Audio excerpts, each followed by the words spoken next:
शऊर की रोशनी। सुकून कदीम वादी में, जहां पहाड़ों की चोटियां बादलों से बातें करती थीं, शिवाना नामी एक दाना मुफक्किर रहता था।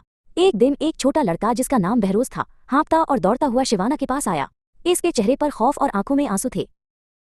बहरोज ने रोते हुए कहा, ए दाना शिवाना, मेरी माँ परीजा ने फैसला किया है कि वो मेरी छोटी मासूम बहन अनाहियता को अजीम बुत के कदमों में कुर्बान कर देगी।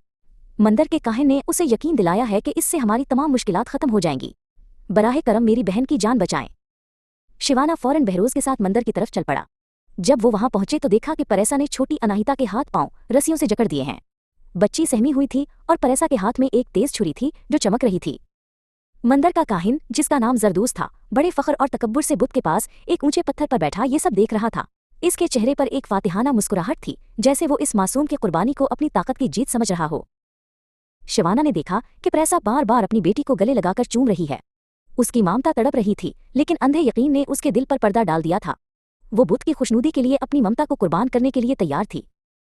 शिवाना करीब आया और नरमी से पूछा, प्रेसा, तुम अपनी इस फूल जैसी बेटी को क्यों कुर्बान करना चाहती हो? प्रेसा ने कांपती आवाज में जवाब दिया, काहिन जरदोस ने कहा है कि अगर मैं अपनी अजीज तरीन हस्ती को कुर्बान कर दूं तो मेरी जिंदगी की तमाम तलखियां मिट जाएंगी। शिवाना मुस्कुराया और बोला, मगर परीसा, ये बच्ची तुम्हारी अजीज तरीन हस्ती थोड़ी है। तुमने तो उसे खत्म करने का इरादा कर लिया है। जिस चीज को इंसान खत्म करने पर तिल जाए वो उसे अजीज नहीं होती। प्रेसा हैरत से शिवाना की तरफ देखने लगी। शिवाना ने काहिन की तरफ इशारा करते हुए कहा, तुम्हारी अजीज तरीन हस्ती तो ये काहिन जरदोस है, जिसके कहने पर तुम अपनी बेटी की जान लेने को तैयार हो गई। बुत तुम्हारी अजीज तरीन हस्ती की कुर्बानी चाहता है। अगर तुमने बेटी को कुर्बान कर दिया तो कहीं बुत तुमसे मजीद नाराज न हो जाए। शिवाना की बात परेसा के दिल में उतर गई। उसने फौरन अनाहिता के हाथ पांव खोल दिए और उसे सीने से लगा लिया। फिर उसने गुस्से में वही छुरी उठाई और काहिन जरदोस की तरफ दौड़ी। वो अब समझ चुकी थी कि असल दुश्मन कौन है। काहिन जरदोस अपनी जान बचाकर वहां से ऐसा भागा कि फिर कभी इस वादी में नजर न आया।